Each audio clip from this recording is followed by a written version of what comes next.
قیامت کے دن کچھ لوگ ایسے ہوں گے جن کا روزہ ان کے منہ پر مار دیا جائے گا، ان کی نماز ان کے منہ پر مار دی جائے گی، بلکہ کچھ لوگ ایسے ہوں گے کہ ان کی نمازیں ان کے خلاف گواہی دیں گی، ان کا قیام، ان کے رکوع، ان کے سجود ان کے خلاف گواہی دیں گے۔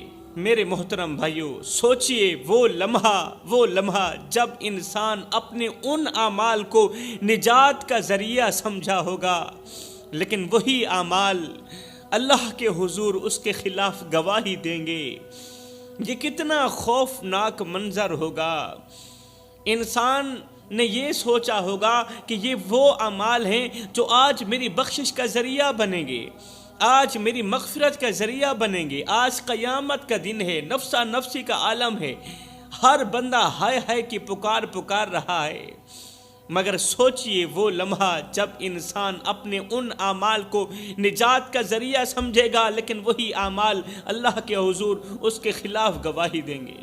اس کی نماز اس کے خلاف گواہی دے گی، اس کا روزہ اس کے خلاف گواہی دے گا، اس کا ہر ایک چھوٹا بڑا عمل اس کے خلاف گواہی دے گا۔ یہ کتنا خوفناک منظر ہوگا، یہ کتنا خوفناک منظر ہوگا کہ ہم نے زندگی بھر روزے رکھے۔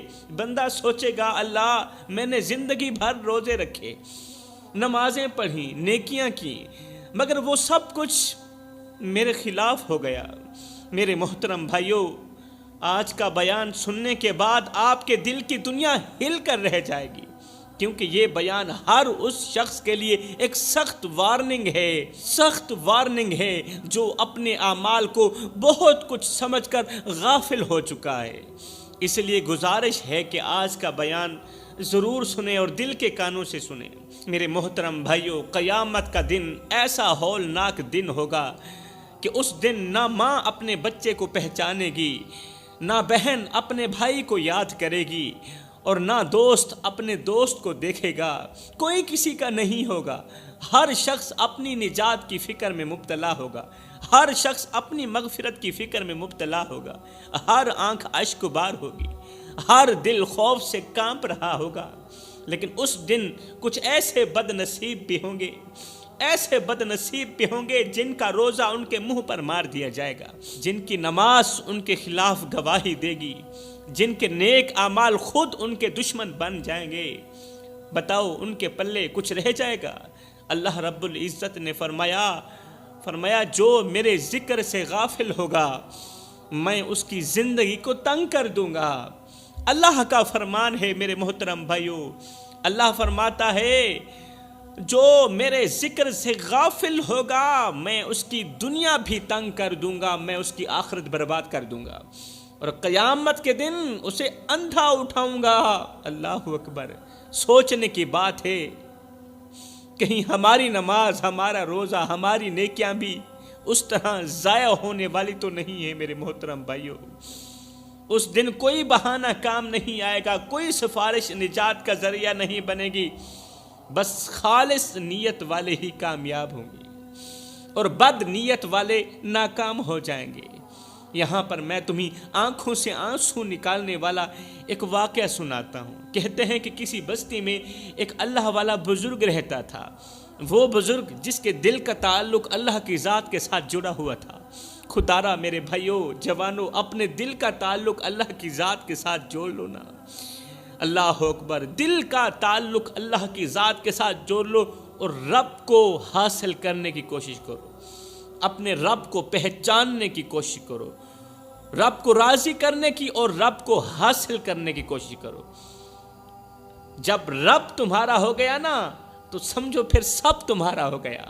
جب رب تمہارا ہو گیا، رب کے عشق میں، رب کی محبت میں اور مدینے والی کی محبت میں ایک وہ مقام بھی آتا ہے، ایک وہ لمحہ بھی آتا ہے کہ دعا تو رہی بڑی دور کی بات، انسان صرف سوچتا ہے میرا اللہ پوری کر دیتا ہے، پھر ہاتھ اٹھانے کی ضرورت بھی نہیں پڑتی۔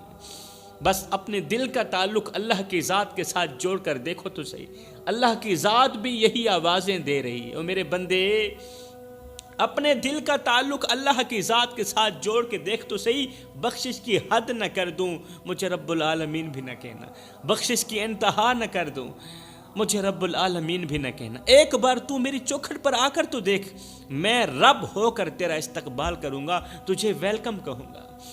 کہتے ہیں کسی بستی میں ایک اللہ والا بزرگ رہتا تھا، اس کے دل کا تعلق اللہ کی ذات کے ساتھ جڑا ہوا تھا۔ اللہ اکبر، جو ہمیشہ اللہ کے ذکر میں مشغول رہتا تھا۔ جوانوں، دنیا میں 3 طرح کے لوگ رہتے ہیں، ایک وہ جو اللہ کو مانتے ہیں، دوسرے وہ جو اللہ کی مانتے ہیں، ایک وہ جو اللہ کو مانتے ہیں، دوسرے وہ جو اللہ کی مانتے ہیں، تیسرے وہ جن کی اللہ مانتا ہے۔ اب یہ بزرگ وہ تھا جن کی اللہ مانتا تھا۔ کہتے ہیں کسی بستی میں ایک اللہ والا بزرگ رہتا تھا۔ یہ بزرگ ہمیشہ اللہ کے ذکر میں مشغول رہتے تھے، دن کو روزہ رکھتے، پوری رات قیام کرتے تھے، راتوں کو اٹھ کر روتے تھے۔ راتوں کی تنہائیوں میں اٹھ کر رونا میرے اللہ کو بہت زیادہ پسند ہے۔ راتوں کی تنہائیوں میں اٹھ کر گڑ گڑا کر بچوں کی طرح اللہ کے حضور رونا میرے اللہ کو بہت زیادہ پسند ہے۔ وہ اللہ والے دن کو لوگوں کی مدد کرتے، کیونکہ مدد کرنے والا شخص بھی تو اللہ تعالیٰ کا محبوب ہوا ہے نا۔ عبادت اس مقام تک نہیں پہنچاتی جہاں غریب کی مدد پہنچاتی ہے، مخلوق خدا کی مدد پہنچاتی ہے، وہاں تک تو عبادت بھی نہیں پہنچا سکتی۔ وہ عبادت گزار کتنا بڑا عبادت گزار ہوگا، دن کو روزہ رکھتا تھا، پوری رات قیام کرتا، پھر دن کو اللہ کی مخلوق کی مدد کرتا، خدمت کرتا۔ وہ اپنی زبان سے ہمیشہ حکمت کے بول بولتا تھا، حکمت کے الفاظ بولتا تھا۔ ایک دن ایک شخص اس بزرگ کے پاس آیا، اللہ والے کے پاس آیا۔ اس شخص کی آنکھوں میں آنسو تھے، روتا ہوا یہ شخص حاضر ہوا، کہا حضرت میری زندگی مصیبتوں سے بھری پڑی ہے، میں جو بھی کام شروع کرتا ہوں وہ ناکام ہو جاتا ہے، اور بڑی بدقسمتی کی بات یہ ہے کہ میری دعا بھی قبول نہیں ہوتی، میرے گھر میں برکت نہیں آتی، اور میری ہر کوشش ناکام ہو جاتی ہے۔ آخر ایسا کیوں ہو رہا ہے؟ آخر مجھے کیوں لگ رہا ہے کہ میرا اللہ مجھ پر ناراض ہو گیا؟ آخر مجھے کیوں لگتا ہے کہ رحمت کے فرشتے مجھ پر خفا ہو چکے ہیں، اس لیے تو میرے گھر میں نہیں آتے، میرے گھر میں بے برکتی نے ڈیرا ڈال دیا، آخر ایسا کیوں ہو رہا ہے؟ یہ سن کر وہ بزرگ خاموش ہو گیا، تھوڑی دیر کے لیے خاموش رہا، پھر بزرگ نے آنکھیں بند کی اور روتے ہوئے فرمایا، بیٹا میں تمہیں ایک واقعہ سناتا ہوں جو شاید تمہاری زندگی بدل دے۔ اللہ والا اس دکھی آنے والے شخص کو ایک واقعہ سنانے لگا، وہ واقعہ آپ بھی سنیں۔ کہنے لگا میں تمہیں ایک واقعہ سناتا ہوں جو شاید تمہاری زندگی بدل دے۔ بیٹا کئی سال پہلے ایک شخص میرے پاس آیا تھا، یہ اللہ والا اس دکھیارے انسان کو ایک واقعہ سنا رہا ہے، کہہ رہا ہے بیٹا کئی سال پہلے ایک شخص میرے پاس آیا تھا، وہ بھی تیری طرح اپنی مصیبتوں سے پریشان تھا، مصیبتوں کی دلدل میں پھنسا ہوا تھا۔ میں نے اس سے کہا کہ بھائی اپنی زندگی پر غور کر اور دیکھ کہ کہیں تیرے اعمال میں کوئی کھوٹ تو نہیں۔ یہ سن کر وہ شخص کانپتے ہوئے میرے سامنے بیٹھ گیا۔ جب میں نے اس آنے والے شخص کو کہا نا کہ اپنے اعمال میں دیکھ کہ کہیں تیرے اعمال کے اندر کوئی کھوٹ تو نہیں ہے نا، کوئی ملاوٹ تو نہیں، میری یہ بات سن کر وہ شخص کانپتے ہوئے میرے سامنے بیٹھ گیا۔ اب اس نے کہا کہ اے اللہ والے، ایک بار میں نے ایک یتیم بچے کا حق مارا تھا، میں نے اس کے والد کی وفات کے بعد اس کی جائیداد پر قبضہ کر لیا تھا۔ جب میں نے اس کے والد کی جائیداد پر قبضہ کر لیا تو وہ یتیم در در کی ٹھوکریں کھاتا رہا، لیکن میں نے اس کی ایک بھی نہ سنی، میں نے اس کی ایک بھی نہ سنی۔ ہائے، یہ کہتے ہوئے بزرگ نے ایک سرد آہ بھری اور ساتھ ہی روتے ہوئے فرمایا، بیٹا وہ شخص جس نے یتیم کا حق مارا تھا وہ کوئی اور نہیں تھا بلکہ وہ میں ہی تھا۔ جب میں نے حرام مال کھایا، کسی کی پراپرٹی پر قبضہ جمایا، پھر کیا ہوا؟ میری دعائیں قبول ہونا بند ہو گئی، میرے گھر میں برکت ختم ہو گئی، میرے بچے بیمار رہنے لگے اور میری راتوں کی نیند اڑ گئی۔ میں نے توبہ بھی کی، صدقہ بھی دیا، مگر وہ اندھیری راتیں میرا پیچھا نہ چھوڑتی تھی. میں ہر وقت پریشان رہنے لگا. ہر وقت مجھے ایسا لگتا تھا کہ میں مصیبتوں کی دلدل میں پھنستا چلا جا رہا ہوں, پریشانیوں کی دلدل میں پھنستا چلا جا رہا ہوں. ہائے, یہ کہہ کر بزرگ پھوٹ پھوٹ کر رونے لگا. پھر فرمایا, پھر کیا ہوا؟ ایک دن میں اس یتیم بچے کو ڈھونڈنے کے لیے نکلا. جب مجھے ہوش آئی نا کہ میں کیا کر بیٹھا, جب سے میں نے اس یتیم بچے کا مال کھایا تھا, تب سے میں پریشانیوں کی دلدل میں پھنستا ہی چلا جا رہا ہوں, مصیبتوں کی دلدل میں پھنستا ہی چلا جا رہا ہوں. میں نے اس ایک یتیم بچے کو پریشان کیا, اللہ تعالیٰ نے میرے تمام بچوں کو بیماریوں کی دلدل میں پھنسا دیا. جب میری ہوش ٹھکانے پر آئی تو ایک دن اس یتیم بچے کو ڈھونڈنے کے لیے میں نکلا. کئی سال اس یتیم بچے کو ڈھونڈتا رہا. کئی سال کی تلاشی کے بعد آخرکار وہ مجھے ایک ویران سے کچے مکان میں مل ہی گیا. ویران سا مکان تھا اور کچا سا مکان تھا. کمزور سا بدن, آنکھوں میں آنسو اور چہرے پر پریشانی کے آثار تھے. میں جاتے ہی اس کے قدموں میں گر گیا, اس بچے کے قدموں پر گر گیا. میں نے معافی مانگی. میں نے کہا, بچے مجھے معاف کر دے, معاف کر دے, میں تیرا مال تجھے واپس کرنے آیا ہوں. میں نے اپنی ساری دولت اس بچے کو دے دی, ساری دولت اس بچے کے حوالے کر دی اور اللہ سے خوب توبہ کی, پختہ توبہ کی. اللہ, آئندہ کسی بچے کا مال نہیں کھاؤں گا, کسی کا مال ہڑپ نہیں کروں گا. اللہ نے اپنے کرم کے صدقے میری دعا کو قبولیت کا شرف عطا کیا. اللہ کے کرم سے پھر کیا ہوا, میرے گھر میں پھر سے برکت آنے لگی. میرے بیمار بچے ایک دم صحت یاب ہو گئے.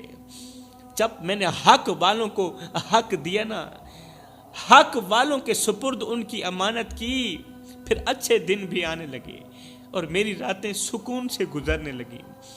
پھر بزرگ نے اس دکھی شخص کو نصیحتیں کرتے ہوئے کہا, بیٹا اگر تیری دعائیں قبول نہیں ہوتی, اگر تیرے گھر میں بھی برکت ختم ہو گئی ہے, اگر تجھے ہر طرف ناکامیوں نے گھیر رکھا ہے, تو اپنے ماضی پر غور کر.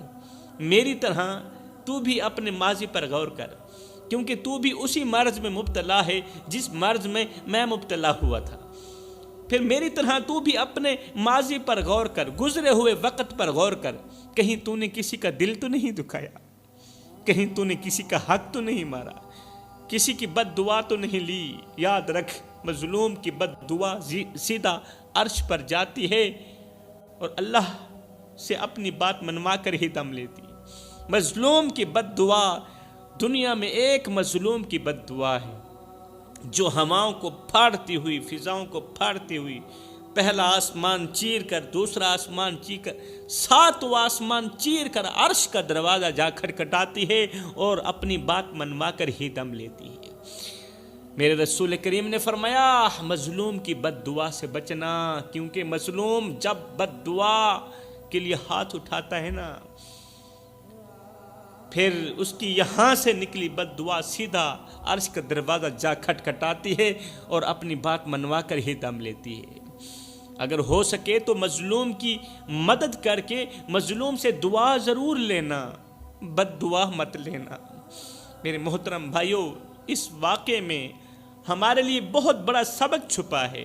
اگر اللہ نے ہمیں عقل سلیم عطا کی ہے تو ہمارے لیے بہت بڑا سبق چھپا ہے اس واقعے کے اندر. اگر ہماری زندگی میں مشکلات ہیں, پریشانیاں ہیں, اگر ہماری دعائیں قبول نہیں ہوتی, اگر ہر طرف سے پریشانیوں نے ہمیں گھیرا ہوا ہے, تو اپنے اعمال پر غور کریں, اپنے ماضی پر غور کریں. شاید ہم نے کسی کا حق مارا ہو, کسی کی دل آزاری کی ہو, یا کسی مظلوم کا دل دکھایا ہو سکتا ہے. اگر دکھایا ہے تو ابھی بھی وقت ہے, جا کر ان سے معذرت کر لو, ان کا حق ان کے سپرد کر دو. اب بات کرتے ہیں کہ وہ کون سے 5 گنہگار لوگ ہیں جن کی قیامت کے دن عبادت ان کے منہ پر مار دی جائے گی. آخر وہ کون سے گناہ ہیں, آخر وہ لوگ کون سے گناہ کرتے ہیں جن کی وجہ سے ان کے روزے, نمازیں اور دیگر عبادات اللہ کے ہاں قبول نہیں ہوتی. فرمایا, پہلا شخص ریاکاری کرنے والا, وہ شخص جو دوسروں کو دکھانے کے لیے عبادت کرتا ہے. یہ وہ بد نصیب ہوتا ہے جو لوگوں کے سامنے بڑا پرہیزگار اور نیک بننے کی کوشش کرتا ہے, مگر حقیقت میں اس کا دل اللہ کے خوف سے بالکل خالی ہوتا ہے. وہ مسجد میں بڑے خشوع و خضوع کے ساتھ نماز پڑھتا ہے، لوگوں کے سامنے قرآن کی تلاوت کرتا ہے، صدقہ اور خیرات میں بڑھ چڑھ کر حصہ لیتا ہے، لیکن یہ سب کچھ اللہ کے لیے نہیں بلکہ لوگوں کو متاثر کرنے کے لیے کرتا ہے۔ اللہ نے قرآن پاک میں فرمایا بے شک منافق لوگ اللہ کو دھوکہ دینا چاہتے ہیں، حالانکہ اللہ انہی دھوکہ دینے والوں کو اچھی طرح جانتا ہے۔ یہ جو دھوکے باز فراڈیاں ہیں نا، 2 نمبر ہیں نا، جو اللہ کو بھی دھوکہ دینا چاہتے ہیں، اللہ ان دھوکہ دینے والوں کو اچھی طرح جانتا ہے، ان کی اوقات سے اچھی طرح واقف ہے۔ اور جب وہ نماز کو کھڑے ہوتے ہیں یہ دھوکے باز، تو کاہلی کے ساتھ کھڑے ہوتے ہیں، کاہلی کے ساتھ، سستی کے ساتھ کھڑے ہوتے ہیں، لوگوں کو دکھانے کے لیے نماز پڑھتے ہیں، لوگوں کو دکھانے کے لیے قیام، رکوع و سجود کرتے ہیں، اور اللہ کو بہت کم یاد کرتے ہیں۔ حقیقت تو یہ ہے میرے محترم بھائیو، سوچنے کی بات ہے کہ اگر ہماری عبادت میں خلوص نہ ہو، ہماری نماز میں خلوص نہ ہو، اگر ہم اللہ کو خوش کرنے کے بجائے لوگوں کی تعریف کے طلبگار ہوں، تو ہماری یہ عبادت ہمارے لیے بوجھ بن جائے گی، بوجھ بن جائے گی۔ اللہ ایسی عبادت کو قبول نہیں کرے گا۔ قیامت کے دن یہ عبادت ہمارے منہ پر مار دی جائے گی۔ میرے رسول کریم نے فرمایا قیامت کے دن سب سے پہلے جس شخص کا حساب ہوگا نا، وہ وہی شخص ہوگا جس نے لوگوں کو دکھانے کے لیے عبادت کی ہوگی۔ سب سے پہلے اس شخص کا حساب ہوگا۔ اللہ فرمائے گا جا، جس کے لیے تو نے عبادت کی تھی اس کے پاس جا اور اپنی جزا لے، میرے پاس کوئی جزا نہیں۔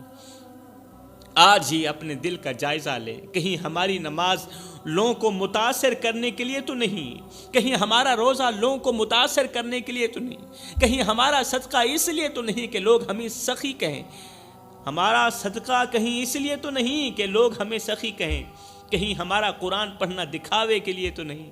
اگر ایسا ہے تو یاد رکھیں قیامت کے دن وہی اعمال ہمارے منہ پر دہ مارے جائیں گے جو ہم لوگوں کو دکھانے کے لیے کرتے تھے۔ اب میں دوسرے شخص کے بارے میں بتاتا ہوں جس کی عبادت قیامت کے دن اس کے منہ پر مار دی جائے گی، اللہ قبول نہیں کرے گا۔ یہ وہ شخص ہوگا جو اپنے ماں باپ کو دکھ دیتا ہو، ماں باپ کو درد دیتا ہوگا۔ قیامت کے دن ماں باپ کو دکھ دینے والے شخص کی عبادت اس کے منہ پر مار دی جائے گی، اللہ قبول نہیں کرے گا۔ اللہ کو ایسی نماز کی ضرورت ہی نہیں ہے، ایسی عبادت کی ضرورت ہی نہیں، کیونکہ اس نے اپنی ماں اور باپ کی خدمت کرنے کے بجائے انہیں تکلیف پہنچائی، باپ کی عزت والی پگڑی خاک میں ملائی۔ اللہ نے قرآن میں ہمیں بار بار حکم دیا ہے کہ اپنے ماں باپ کے ساتھ حسن سلوک کرو، ان کی عزت کرو، ان کی خدمت کرو۔ آج کل کے ماں باپ بہت زیادہ پریشان ہیں، بہت زیادہ پریشان ہیں۔ اکثر بچے اپنے والدین کی عزت نہیں کرتے، ماں باپ کی خدمت نہیں کرتے، اور اپنے کاموں میں مشغول رہ کر ان کی تکالیف کا خیال نہیں رکھتے۔ اس دنیا میں ماں باپ اپنی زندگی کی تمام خوشیاں قربان کر کے اپنی اولاد کی پرورش کرتے ہیں، سکھ چین سب کچھ قربان کر کے اپنی اولاد کی پرورش کرتے ہیں، مگر آج کل کے بچے ان کی تکالیف کو نظر انداز کرتے ہیں اور اپنی دنیا میں مگن رہ جاتے ہیں۔ ماں باپ بیچارے روتے رہتے ہیں ساری زندگی، اولاد کو دیکھنے کے لیے ترستے رہتے ہیں۔ آج باپ کے کان بیٹے کی آواز سننے کے لیے ترس رہے ہیں، باپ کی آنکھیں بیٹے کو دیکھنے کے لیے ترس رہی ہیں، لیکن بیٹے کو ابھی تک بھی شرم نہیں آئی۔ ایک کڑوی حقیقت یہ ہے کہ ہم میں سے اکثر لوگ اپنے عبادات میں اتنے غافل ہیں کہ ہم سمجھتے ہیں کہ روزے، نمازیں اور صدقات ہی ہمیں اللہ کے ہاں کامیاب بنا دیں۔ یہ ہماری غلط سوچ ہے۔ روزے، نمازیں اللہ کے ہاں کامیاب نہیں بنائیں گی، یہ تو ہمارے اوپر فرض ہے، ہم نے ہر حال میں نماز پڑھنی ہے، لیکن حقیقت یہ ہے کہ جب تک ہم اپنے گناہوں، ظلم اور بدکاری سے توبہ نہیں کرتے، ہمارے عبادات ہمیں کوئی فائدہ نہیں پہنچا سکتی۔ ہم اپنے ماں باپ، بہن بھائیوں اور دوسروں کے حقوق کی پاماری کرتے ہیں، ان کے ساتھ برے سلوک کرتے ہیں، پھر بھی سوچتے ہیں کہ اللہ ہماری عبادات کو قبول کرے گا۔ ظلم ایک ایسی بیماری ہے جو نہ صرف انسان کی روح کو تباہ کرتی ہے بلکہ اس کے معاشرتی رشتہ اور امن کو بھی نقصان پہنچاتی ہے۔ جو شخص ظلم کرتا ہے وہ نہ صرف دوسروں کی زندگی اجیرن کرتا ہے بلکہ اپنے لیے بھی عذاب کا سامنا تیار کرتا ہے۔ تو فرمایا تیسرا شخص ظالم ہو گیا۔ چوتھا شخص جس کی نماز قبول نہیں ہوتی، قیامت کے دن اس کی عبادت اس کے منہ پر مار دی جائے گی، وہ ہے تکبر کرنے والا. تکبر کرنے والا، خود کو دوسروں سے افضل سمجھنے والا. تکبر اللہ تعالیٰ کی چادر ہے، جو اس چادر کو کھینچتا ہے نا اللہ تعالیٰ اسے تباہ و برباد کر دیتا ہے. میرے رسول کریم نے فرمایا صحابہ سب کچھ کرنا، تکبر مت کرنا، میں مت کرنا. تکبر نیکیوں کو اس طرح کھاتا ہے جس طرح آگ لکڑی کو کھاتی ہے. تو فرمایا 5واں گناہ اللہ کے ساتھ کسی کو شریک ٹھہرانا، شرک کرنا. فرمایا شرک کرنے والے کی عبادت بھی قبول نہیں ہوگی. تو فرمایا سب کچھ کرنا، یہ 5 گناہ نہ کرنا. اگر یہ 5 گناہ کرو گے تو یاد رکھنا تم تباہ و برباد ہو جاؤ گے، تم اجڑ جاؤ گے، نہ دنیا کے رہو گے اور نہ ہی آخرت کے رہو گے. میں دعا کرتا ہوں اللہ ہمیں ان 5 گناہوں سے جلد از جلد توبہ کرنے کی توفیق عطا فرما.